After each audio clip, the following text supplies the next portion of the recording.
مالک بن دینار سبقہ رحمتullah علیہ مشہور اللہ والے بزرگ گزرے ہیں، یقین کی بات ہے ساری، بہت مشہور اللہ والے تھے، لوگ ساتھ ساتھ چلا کرتے تھے، پیر تھے بے شمار مریدوں کے۔ تو ایک جگہ سے جب گزرنے لگے تو بہت بڑا مجمع دیکھا، تو آپ نے کسی مرید سے فرمایا کہ دیکھ کے آؤ یہ حلقہ کیسا ہے، یہ مجمع کیسا لگا ہوا ہے۔ تو اس مرید نے معلومات کر کے آ کے بتلایا کہ جی شہزادہ جو ہے نا بادشاہ کا بیٹا، وہ اپنے لیے کوئی اعلیٰ درجے کا محل بنانا چاہتا ہے، اس کے لیے کوئی نقشہ بکشہ بن رہا،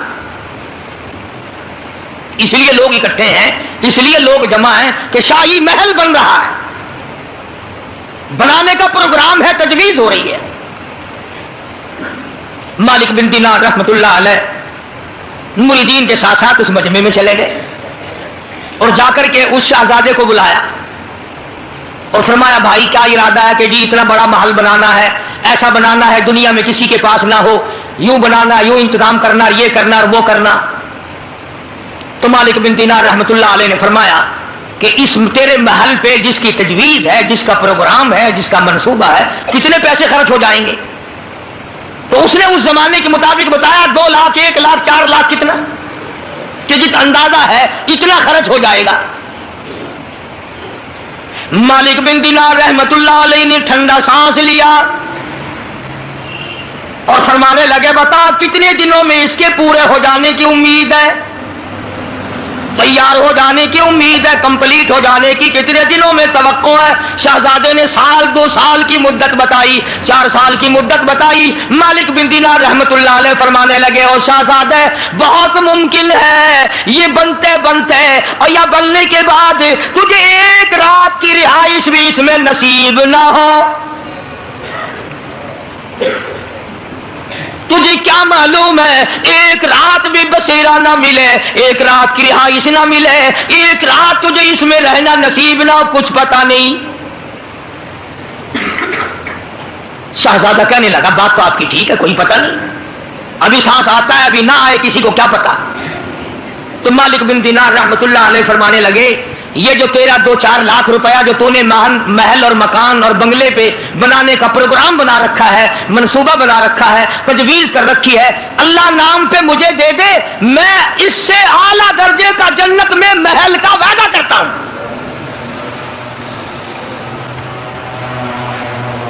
میں اس سے کہیں اعلیٰ درجے کے جنت میں محل کا وعدہ کرتا ہوں، اور تو بھی عارضی، یہ محل بھی عارضی، یہ مکان بھی عارضی، یہ بنگلہ بھی عارضی، میں جہاں وعدہ کر رہا ہوں جنت بھی ابدی، محلات بھی ابدی، تو بھی ہمیشہ رہے، مکان بھی ہمیشہ رہے،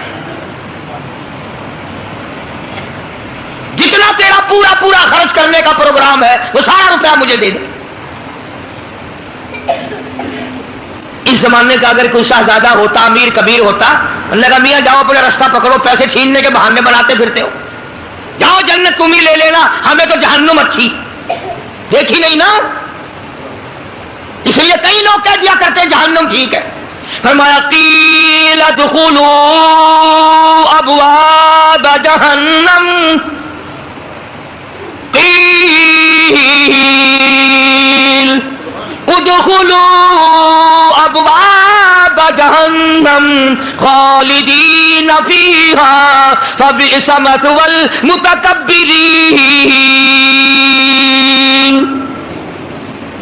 تمہیں کیا معلوم ہے جہنم کتنا برا ٹھکانہ ہے؟ شہزادے کی سمجھ میں بات آ گئی، اور بات کو پختہ کرنے کے لیے مالک بن دینار رحمتullah علیہ سے کہنے لگا شہزادہ کہ حضرت ہمارے یہاں جب کوئی ادھار لین دین ہوتا ہے تو لکھتے ہیں، آپ مجھے لکھ کر دیں، دستخط کر کے دیں کہ جنت میں اعلیٰ درجے کے محل کا وعدہ ہو چکا ہے۔ مالک بن دینار رحمتullah علیہ نے فرمایا کوئی بات نہیں، کاغذ قلم لے آؤ، میں اللہ کی طرف سے لکھ دیتا ہوں، میں وعدہ کرتا ہوں اپنے پروردگار کی طرف سے۔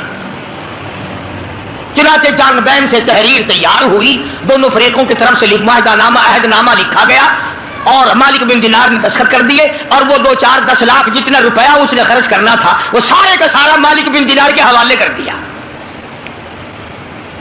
اللہ والوں کبھی شہزادے بزرگوں کی زبان پہ یقین کیا کرتے تھے، آج میرا تیرا خدا کے قرآن پہ یقین نہیں، مدنی کریم صلی اللہ علیہ وسلم کے فرمان پہ یقین نہیں،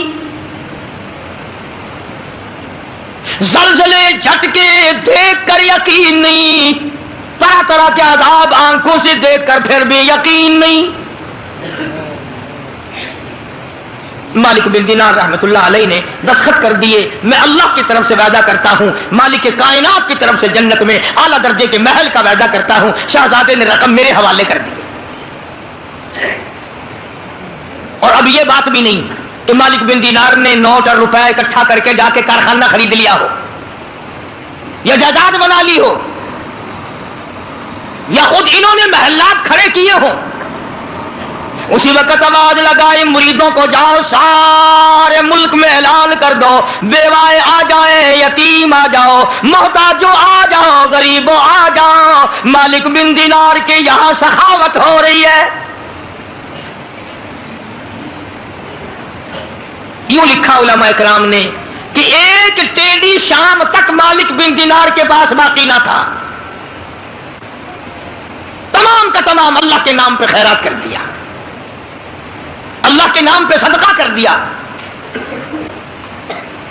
ہرس نہ تھی، طمع نہ تھا، لالچ نہ تھا، جس نے آج ہمارا بیڑا غرق کر رکھا ہے۔ اخلاص نیت تھا، اللہ کی رضا مطلوب تھی، اللہ کی خوشنودی مطلوب تھی ہر حال میں۔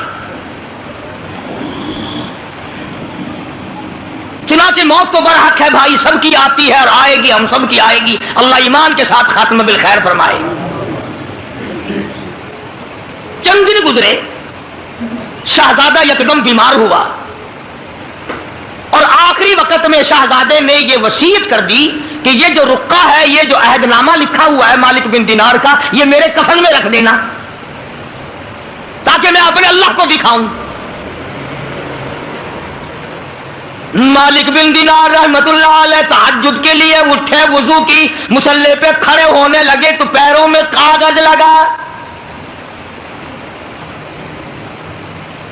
والذین یبیتون لربہم سجدا وقیاما،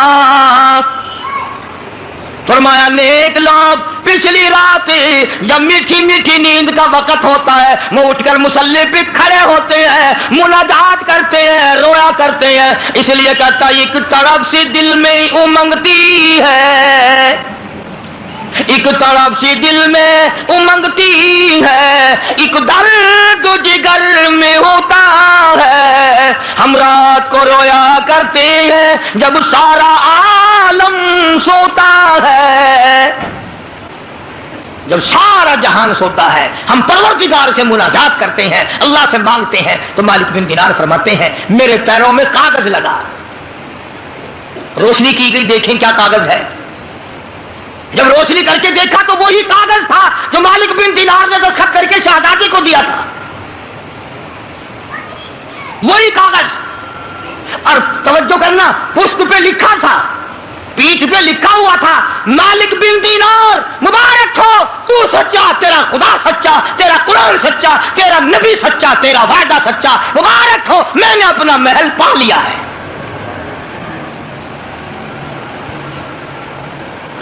مجھے میرا محل مل گیا ہے۔ فجر کی نماز پڑھی، مالک بن دینار رحمت اللہ علیہ بڑے حیران ہوئے کہ ہم نے تو اس کو دے دیا تھا، یہ کاغذ آیا کہاں سے؟ مریدین کی جماعت کو ساتھ لے کر شہزادے کی طرف چلے، کہیں دور تھا، وہاں جا کر معلوم ہوا کہ پرسوں شہزادے کا انتقال ہو گیا ہے، اس دنیا سے چل بسا ہے۔ تو مالک بن دینار رحمت اللہ علیہ نے ان کے قریبی رشتہ داروں کو کاغذ دکھایا کہ یہ کاغذ اس کے پاس تھا، میرے پاس کیسے پہنچا؟ تو ان رشتہ داروں نے تصدیق کی کہ وصیت کے مطابق ہم نے تو یہ کاغذ کفن میں رکھ دیا تھا،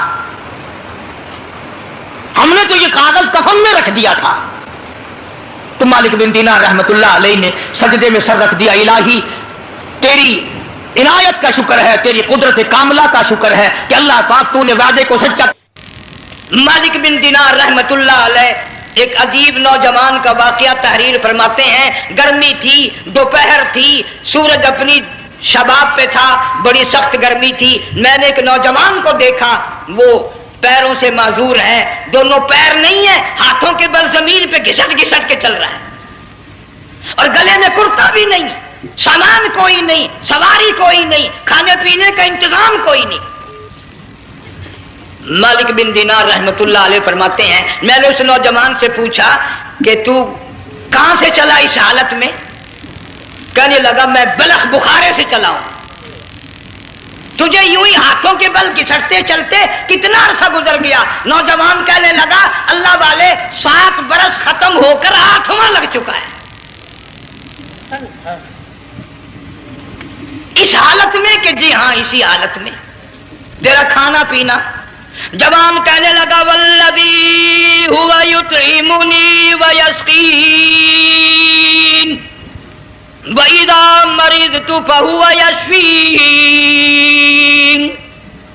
اللہ ہی کھلاتا ہے وہی پلاتا ہے، بیمار ہو جاتا ہوں وہی تندرستی عطا کرتا ہے۔ اور نوجوان دوپہر بڑی سخت ہے، گرمی بڑی سخت ہے، میرے یہاں دوپہر کو آرام کر لے، قیام کر لے، کچھ دیر ٹھہر جا، آج میرے یہاں قیام کر لے۔ نوجوان رونے لگا اور کہنے لگا مالک بن دینار یہ 2-4 منٹ جو تیری ساتھ باتوں میں میرے خرچ ہو گئے، مجھے ان کا ہی بڑا دکھ ہے، میں اور اپنی اس معذوری میں ہاتھوں کے بل 2-4 گز گھسٹ کر اور اپنے رب کے قریب ہو جاتا۔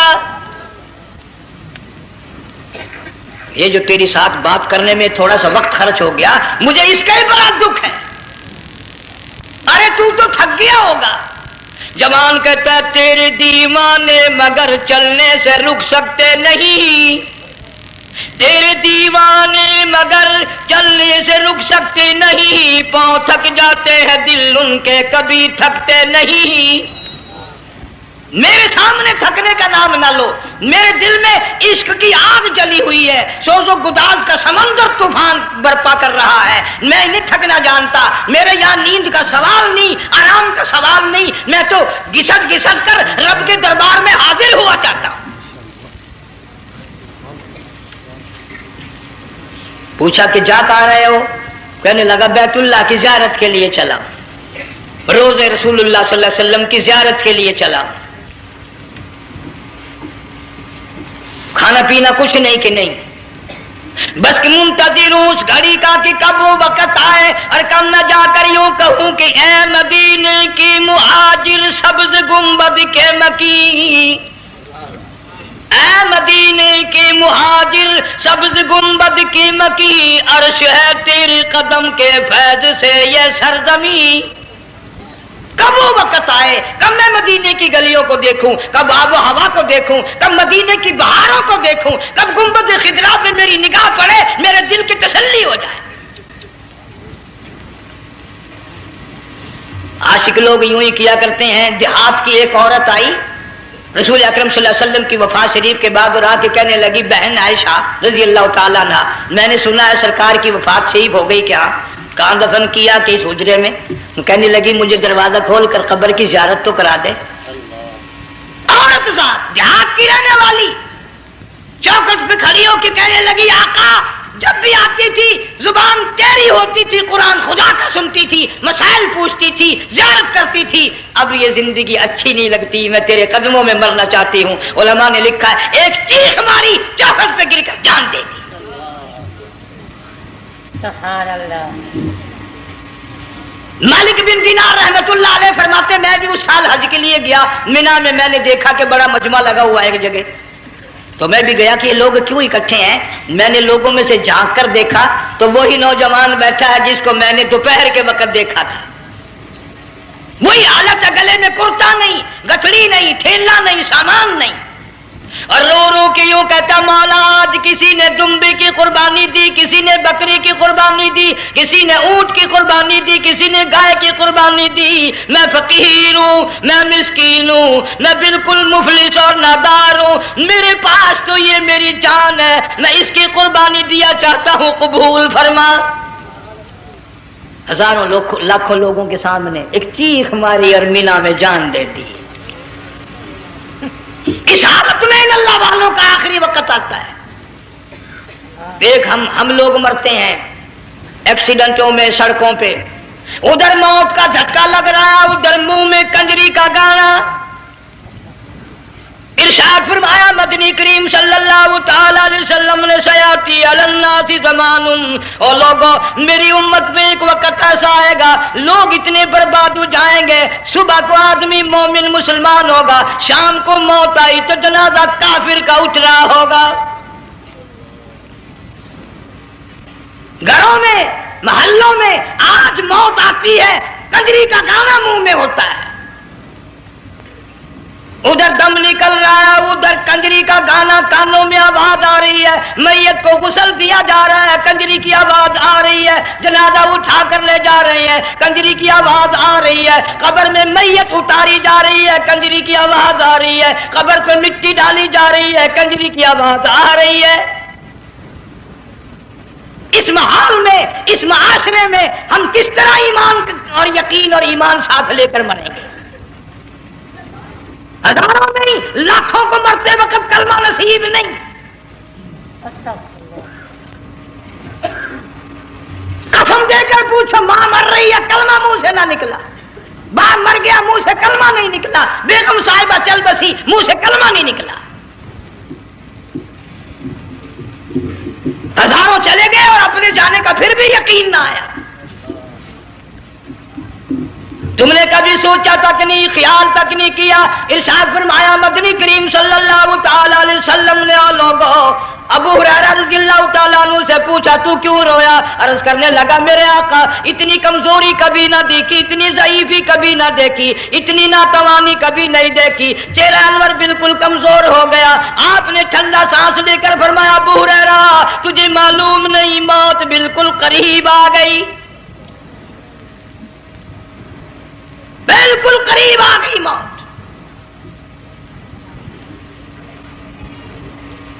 تیری ایک انگلی پکڑ کر اگر کوئی مروڑ دے کتنا دکھ ہوگا، درد ہوگا، ہائے ہائے ہائے۔ جنگ والوں کبھی تم نے سوچا نہیں 360 رگیں ٹوٹیں گی کیا حال بنے گا، اعضاء چھوٹیں گے، سر کے بالوں سے لے کر پیروں کے ناخنوں تک ہر جوڑ کو توڑ کے رکھ دیا جائے گا، وزیروں سفیروں امیروں حسینوں جمیلوں تمام کے جوڑوں کو اکھاڑ کے رکھ دیا جاتا ہے۔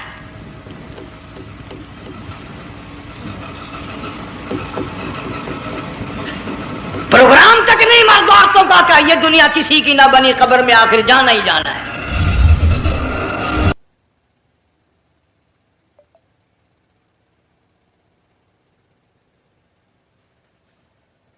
خداوند ذوالجلال نے ان حضرات پر کریمی فرمائی، مہربانی فرمائی۔ اللہ پاک نے ان لوگوں کی محنتوں کا صلہ ان کو دنیا اور آخرت میں عطا فرمایا، اور جو ان کے مخالف تھے، جنہوں نے ایمانداروں مسلمانوں نبی کے غلاموں کو تنگی دی، دکھ دیے، وہ آخر وقت آنے پر انہی لوگوں کے ہاتھوں ذلیل ہوئے۔ قرآن کریم صرف چند وقت کے لیے یا مہینے یا صدی یا سال کے لیے نازل نہیں ہوا، بلکہ یہ اللہ کا کلام پاک قیامت تک کی کائنات انسانی اور بالخصوص مسلمانوں کے لیے اللہ پاک نے نازل فرمایا۔ یہ ضروری بات نہیں کہ اس میں صرف وہی لوگ شامل تھے جو مکہ معظمہ میں اس وقت موجود تھے، بلکہ اس وقت کی نزاکت کے اعتبار سے آج کی نزاکت زیادہ مشکل ہے۔ مکہ مکرمہ میں ایک طرف امام الانبیاء محبوب کبریاء حضرت محمد مصطفیٰ صلی اللہ علیہ وسلم کی ذات باصفا ہے، اور دوسری طرف آپ کے دشمنوں کا بہت بڑا ایک اجتماع ہے جس کا سرغنہ ابو جہل ہے، عتبہ اور شیبہ ہے، امیہ ابن خلف ہے۔ ان لوگوں نے مسلمانوں کو تکلیف پہنچانے میں اپنی طرف سے کوئی کسر باقی نہ رکھی۔ جس نے مسلمان ہونے کا اعلان کیا اور جس نے کلمہ پڑھا اس کو اس قدر مارا کہ اپنی طبیعت سیر کر لی۔ صدیق اکبر رضی اللہ تعالی عنہ ارشاد فرماتے ہیں کہ جب میں ایسے مسلمانوں کے پاس سے گزرتا تھا جو ضعیف اور ناتواں قسم کے ہوتے تھے، کمزور تھے، یعنی ان کا خاندان اور قبیلہ کوئی نہ تھا، بلکہ تنہا قسم کے مسلمان جو بنے، ان پر اس قدر ستم ڈھائے گئے، اتنی تکلیف ان کو پہنچائی گئی۔ صدیق اکبر فرماتے ہیں کہ آج ان کو آدمی سن نہیں سکتا۔ اور تاریخ اپنے آپ کو دوہراتی رہتی ہے. لیکن ہوا کیا؟ صحابہ کرام جو مار کھا رہے تھے اللہ پاک نے ان کو کامیابی عطا فرمائی. اور پھر وہ وقت آیا کہ وہ تمام کے تمام ظالم حضور صلی اللہ علیہ وسلم کے صحابہ کے ہاتھوں قتل ہوئے اور انہوں نے پوری دنیا کے سامنے مار کھائی. حتیٰ کہ سب سے بڑا دشمن جو نبی پاک صلی اللہ علیہ وسلم کا تھا وہ چند بچوں کے ہاتھوں مرا. صحابہ کرام نے بھی یہ کبھی نہ سوچا کہ ہم ساری عمر مار کھانے کے لیے رہ گئے، مسلسل مصیبتیں اٹھاتے رہے. اور اس کے بعد بھی مسلمانوں نے دین و اسلام کے لیے، نظام مصطفیٰ صلی اللہ علیہ وسلم کے لیے، کیوں؟ مسلمان کا یہ یقین ہے کہ اسی پہ زندہ رہنا اور اسی پہ مرنا، اسی میں کامیابی ہے. ہم سب کی یہ تمنا ہے کہ مرتے وقت بھی آدمی کے منہ سے یہی نکلے لا الہ الا اللہ محمد رسول اللہ صلی اللہ علیہ وسلم. زندگی تو زندگی، مرتے وقت سب کی یہ آرزو ہے اور تمام لوگوں کی یہ حسرتیں ہیں کہ مرتے وقت قرآن کی تلاوت نصیب ہو، مرتے وقت کلمہ طیبہ نصیب ہو، اللہ کا نام میری زبان پہ ہو جب میرا آخری وقت آئے.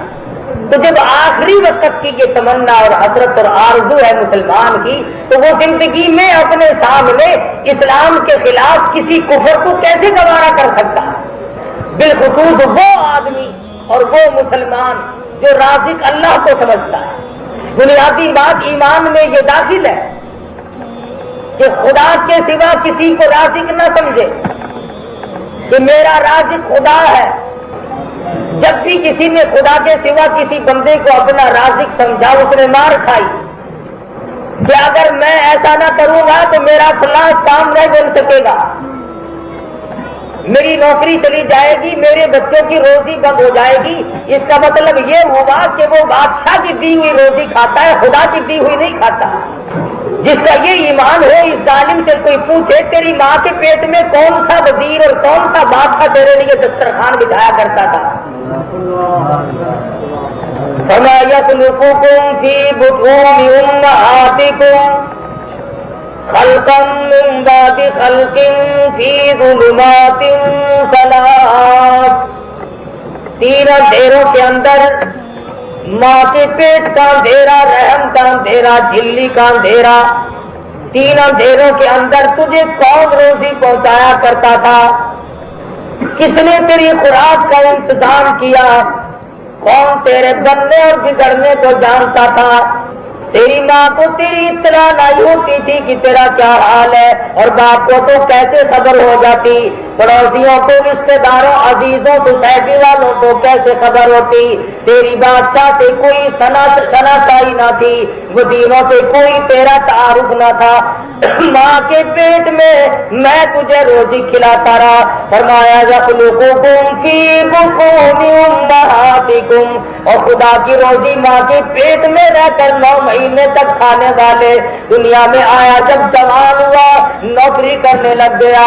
ذالکم اللہ ربکم لہ الملک. اور ظالم تجھے کیوں بات بھول گئی؟ آج بھی تو تیرا پروردگار میں ہوں. آج تیرا یہ عقیدہ کیوں بن گیا کہ خدا کے سوا مجھے اور لوگ کھلاتے ہیں، مجھے حکومت روٹی دیتی ہے، مجھے فلاں بادشاہ روٹی کھلاتا ہے؟ اللہ پاک فرماتے ہیں تجھے ایک روٹی تو کیا ایک دانہ بھی دینے کی میرے سوا قادر نہیں.